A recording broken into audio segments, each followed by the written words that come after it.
I have made several interviews with people with Parkinson's. And it's about this book. Here you can see the front page. You can find it on Amazon, and some people call it a game changer. It was my plan to do exactly what I do in the book. First, I'll make a little presentation of me. I have a master in biology. I'm extremely strong in many different subjects around biology. I am a certified coach and therapist, and using interview is actually a way to collect data and a way you see anthropologists are doing. I have for 8 years helped people with Parkinson, made a lot of courses and helped them with one-to-one coaching. It all started 30 years ago when my husband got cancer. He got Hodgkin's lymphoma, and we were told that that disease typically haunted young men with a high level of education. At that time, he was going through a PhD, and he's now a professor and in good health. But it started a thought process. What's going on? Is these diagnoses not purely random or genetic? What's going on? I saw more and more of these interesting examples. Later on, I started to, can you say, collect data, and started in a local gym for people with Parkinson to collect interviews with these. And here I saw a person having more symptoms when he was in his car on his way to his job. He has more symptoms when he was in busy hours in his company, hardly any symptoms when he was home with family, and no symptoms when he was on vacation. And that's where I thought, there's something not right here, because a chronic illness, it should mean chronic symptoms. Here we have a little video, because I made, like all scientists should do, I started to make a little group with people with chronic illness, where I started to examine this, what was going on. And this guy had Parkinson and lived in my city. So he had a pretty bad tremor in his right hand. He couldn't button his shirt. He couldn't eat with his right hand.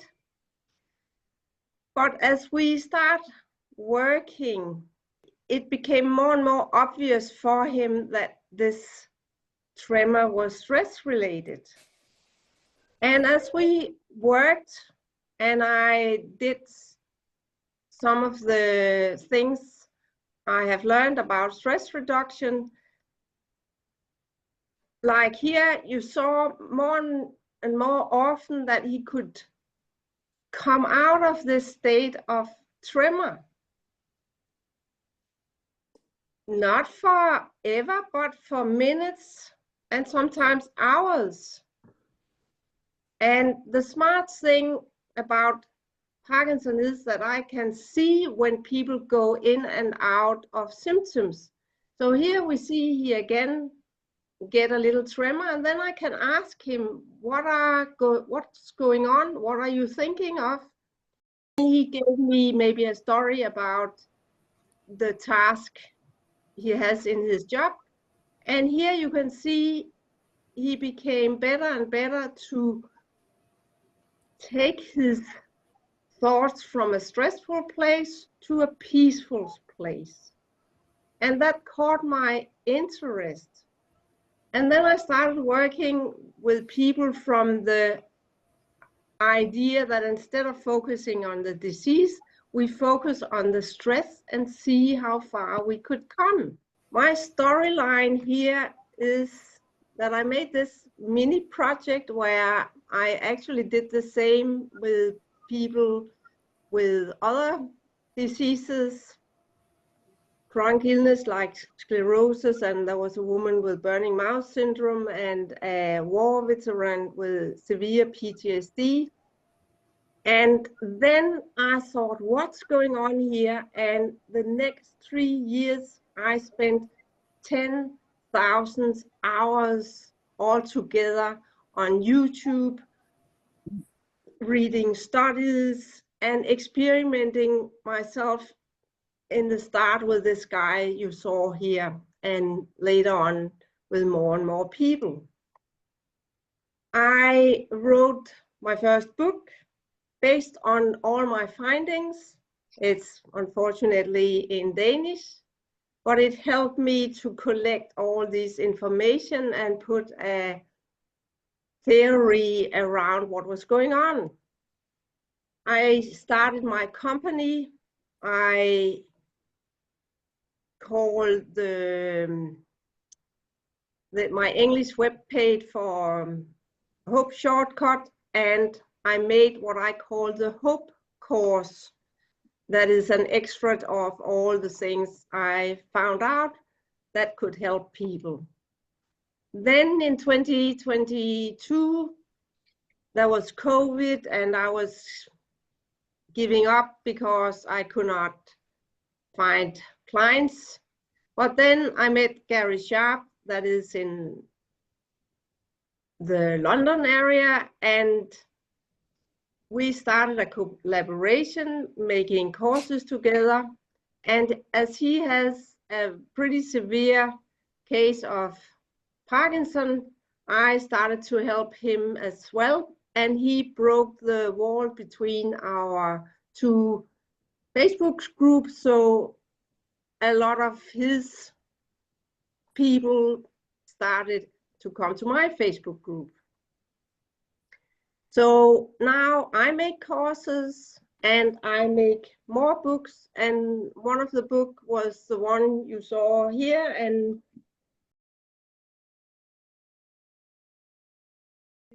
Amazon, 15 interviews, pretty easy to read, and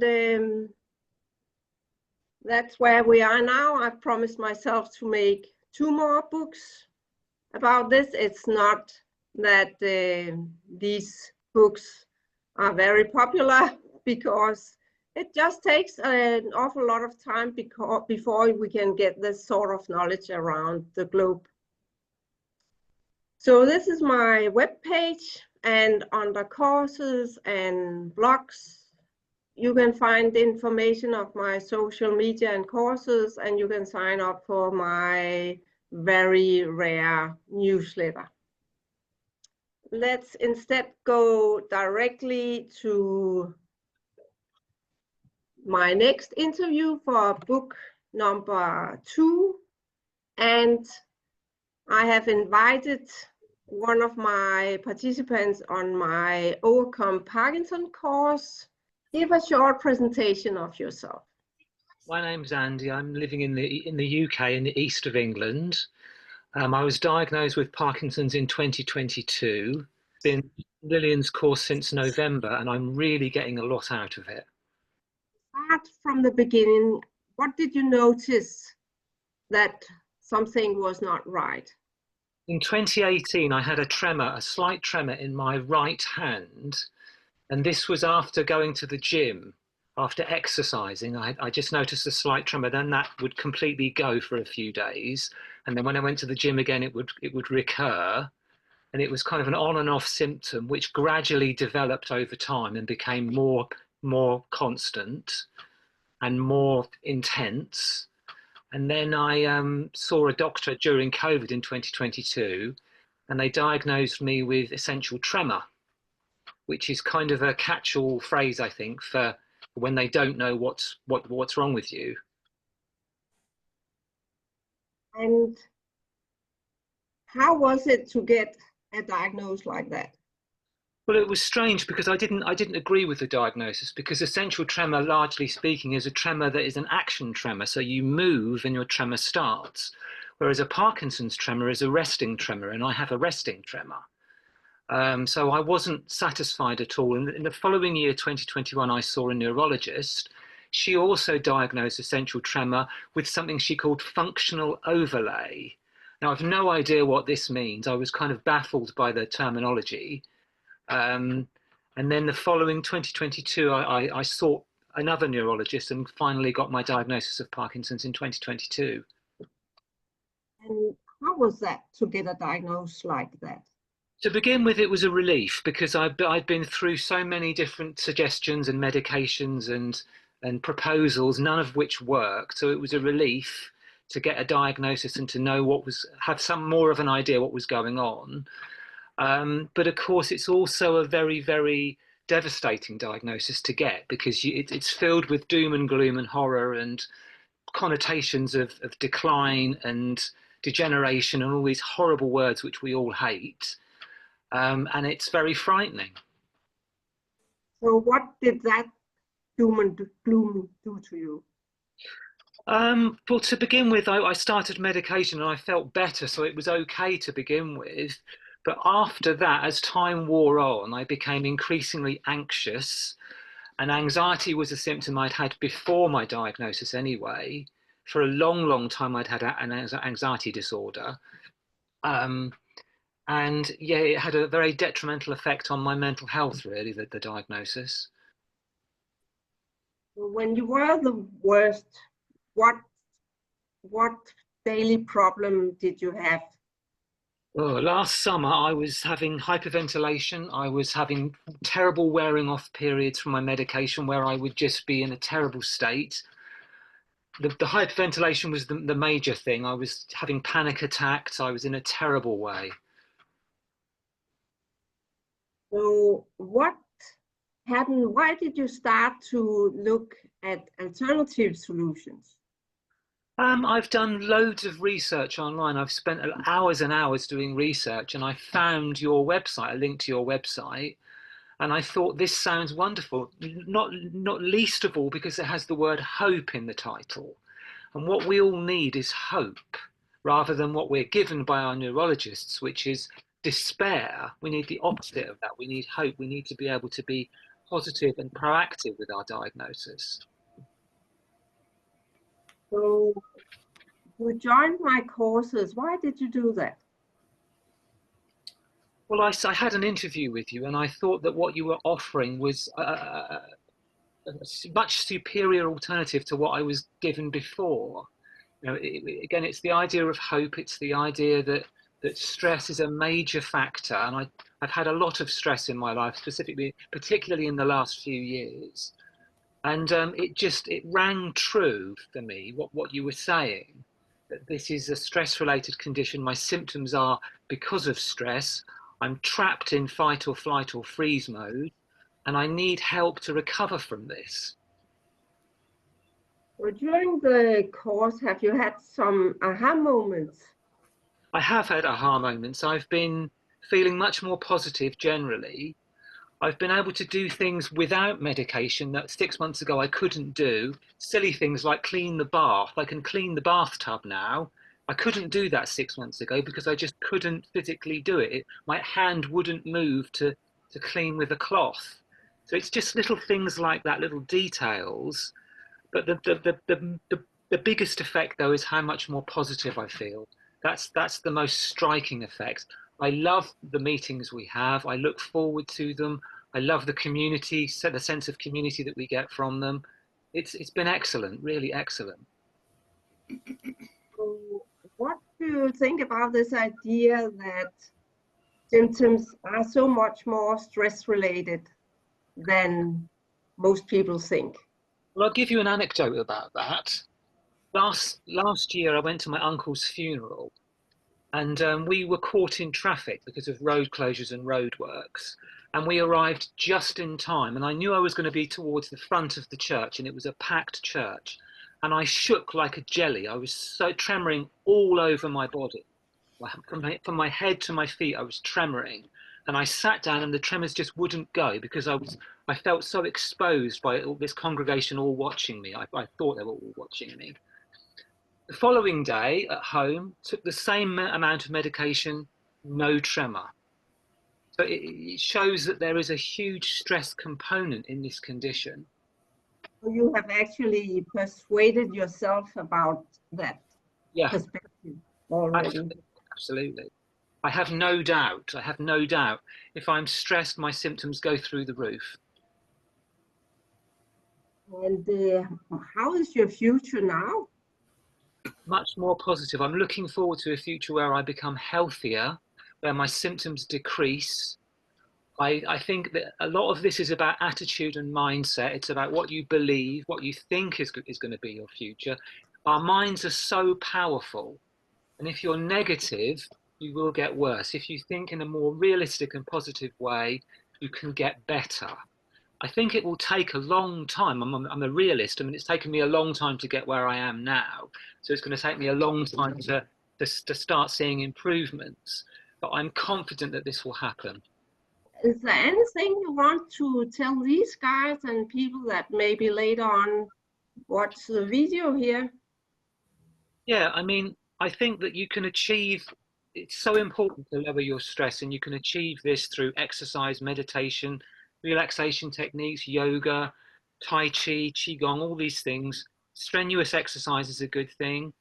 I can control my tremor now when I lay down in bed. I can actually stop it through breathing exercises, which is such a huge relief. So I'm sleeping better. Um, we've got to start listening to our intuition. We've got to stop ignoring the red flags, stop trying to attain perfection and control of things. You know, spend time in nature, avoid toxic people, stop people pleasing, seek a counselor who can help you to remove traumatic memories, learn as much about your own health as possible. Don't leave it up to the experts who peddle gloom and doom. We need to accept ourselves for who we are and be content in the knowledge that we are enough as we are and have nothing to prove. Thank you a lot, Andy. You have read the book. I have read the book 3 times. So I keep it on my nightstand, and it's my bedtime reading because I read a little section of the book and I feel very hopeful and calm and peaceful, and I get a good night's sleep. So it's been very helpful. We each have our own bouquet of symptoms, and that each symptom can be tied to a traumatic or stressful event. It just seems like there's hope for rearranging our bouquets. And so many other books that I read now all tie into this mind-body connection, that what happens in our lives, traumas and stresses, manifests itself in physical symptoms. Thank you for that. I'm glad to hear that. What I found continuing digging into people's stories and mindset and traumas, people with Parkinson often, not always, but often have a lot of stress. It can be everything from parents that are not very nice, for a lot of people with Parkinson, setting up strict rules for them. Then it can be stress on job, or a lot of people have accidents. The one that cannot recognize themselves in, for example, these stories, they have typically have a maybe nice job, but where they worked long hours, and maybe business owners that just continued and continued and continued and continued, pushing themselves. Even if it felt good, it was still stress. And here I have a little snippet from a woman that has read the book as well. So let's hear that. It's so much better to hear from people than from me. Doing the book, I'll make a short interview here with Susan, who has read the book. So, Susan, what do you think about the book? Well, I think it's a game changer. I really do. I think it's new information as far as I can tell, and it's just wonderful. I bought 2 copies right off the bat, and I ordered 3 more this morning because I want to give it to people and spread it around. I nearly get goosebumps when you're talking about it like that. So why is it a game changer? Well, because people think that Parkinson's is this separate kind of thing, like you have tuberculosis or you have some other horrible thing. And it's just it's like so many symptoms, and it responds really well to stress reduction techniques. So do you agree when I talk about it being stressors, the symptoms is connected to the stressors? Does that relate to your experience? Absolutely. And I before I met you, I would go around my house kind of wringing my hands. It would be like this thing of, being intensely in fight or flight. What am I going to do? Oh, what am I going to do? What am I going to do about this? What am I going to do? And you've helped me learn how to calm that down, and then I don't walk around the house and stumble and think like that. I sit down and breathe. So what do you think now about Parkinson's? Yeah, I don't think it's a disease. I've never thought of it as a disease. I don't know what it is exactly other than stress, but stress seems to be like a really big deal for it. Just a last slide with some, do we call it, references from Amazon. And it's a new way of thinking Parkinson. There's so many things you can do, so forget the disease and have a look at the stress. There are so many people in this world that will help you to feel hopeless and without power. And it goes like this: you can continue that route, and you have 70 years of experience that if you lose your hope and do nothing and just eat the pills that doctors serve for you, you will spiral worse. But if you take on and do whatever you can, and one thing all can do is to reduce stress, and there are so many ways you can reduce stress. So forget everything that you cannot do, because there's a lot more money in you when you cannot do anything than when you can do things. So there are people that want you to feel hopeless. So forget all the things you cannot do and do the things you can instead. For example, there's also some that talk about poisons in, maybe it's what you refer to in agriculture area, but they forget to dig into more informations, because if you're living outside at the countryside, there could be other rules, more strict rules, more stress in families and so on, because it's a different type of people that live in very strict communities. So instead of saying it's genetic, it's poison, it's whatever, if your symptoms vary, if you have less symptoms one moment and more another, it cannot be toxins. All the genes, the toxins, what have you, it should give you the same symptoms around the clock. If your symptoms vary, stops, go up again, it cannot be toxins. It cannot be all these things. That's So one. let's keep moving. Margot? Oh, I think it's very good. I totally agree. The stress can really get to a person, you know. And I know sometimes before I started a newer medication, when I got stressed, I really did get more tremors. And I just think stress in your life, and how you handle it is very important. How you think about it, you know. And I think you're right, Lillian, about that. Yes. I just started the course last November as well, and I felt all along that this was a reversible issue, and I have a neurologist, and I said it to her, and she said it isn't, and I said it is, and I decided at that point I'd never go back, because I do believe it's reversible. There are people who've got better, and with the techniques that Lillian is introducing us to, it's definitely making a difference. I'm so aware now of the stress element. I've been stressed all my life, but suddenly it became very obvious.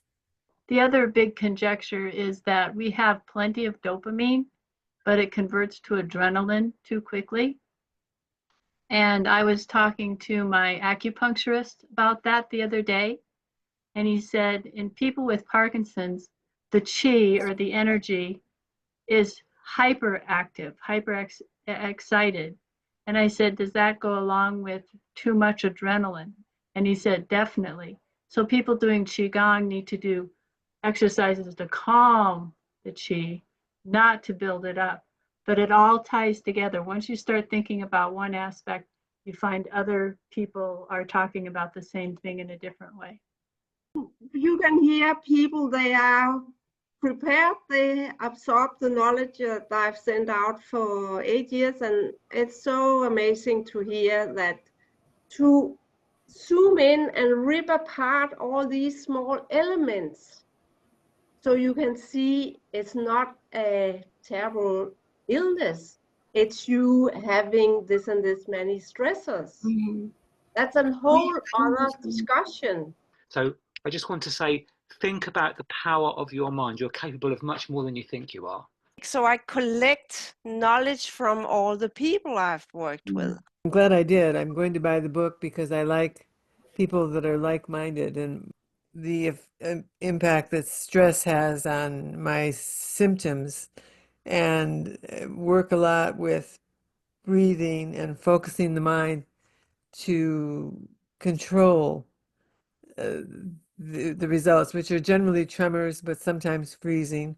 It's wonderful to have this conversation in here today. I'm really glad I checked in. So I really was happy that you put it down on paper. And so there's a book that's on the shelf that people could refer to when their symptoms are worse and they question or doubt themselves. They can reach for the shelf and read it and feel better and hopefully help their symptoms. And that definitely has been the case for me. As Lillian describes, dopamine is converted into adrenaline, and it puts you into more anxiousness. I guess maybe if you're stuck in flight, fight, and freeze too long, you can't get it out. I mean, your body has adjusted so that you're shutting down. If you can reduce stress, you can affect your symptoms. Just agree wholeheartedly with what's being said. Mind-body connection. Get your mind sorted and your body should follow. You can see that plus 1/3 of here in the group has been joining my courses, and they know what is on stake here.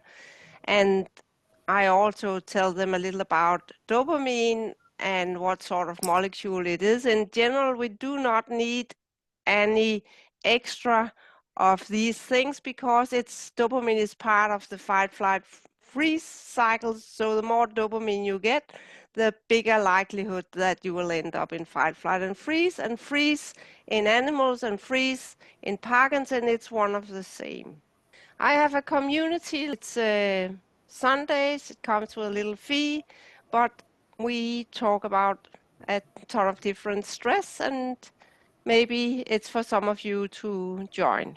I've worked 8 years, and in the start it was I couldn't say anything that was blank in people's eyes, and now people are waking up. That's amazing.